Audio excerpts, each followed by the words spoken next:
السلام علیکم ورحمۃ اللہ وبرکاتہ۔ ناظرین، میں ہوں محمد عرفان اور آج ہم بات کریں گے اسلامی مہینے محرم الحرام کی فضیلت پر۔ محرم الحرام اسلامی سال کا پہلا مہینہ ہے۔ قرآن مجید میں اللہ تعالیٰ نے اشہر حرم کا ذکر کیا ہے۔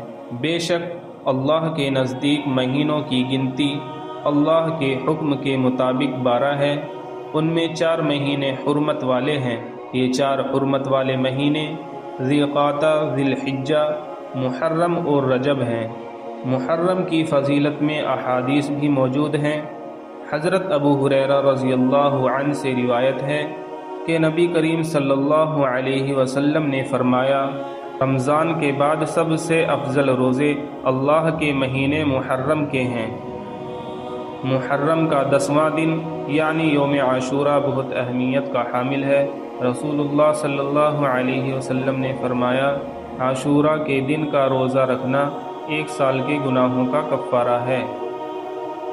تاریخی طور پر بھی محرم الحرام اہم ہے۔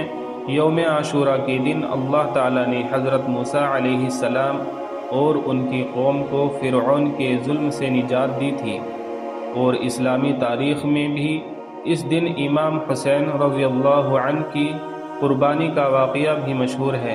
کربلا کے میدان میں یزید کی فوج کے خلاف ان کی قربانی نے اسلامی اصولوں اور حق کے لیے جان کی قربانی دی۔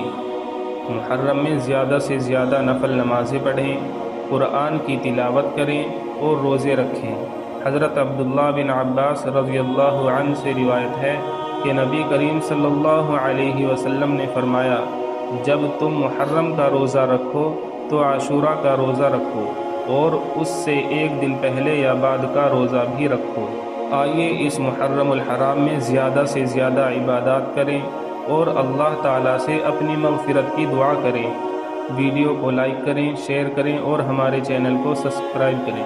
اللہ ہمیں محرم الحرام کی برکتیں حاصل کرنے کی توفیق دے، آمین۔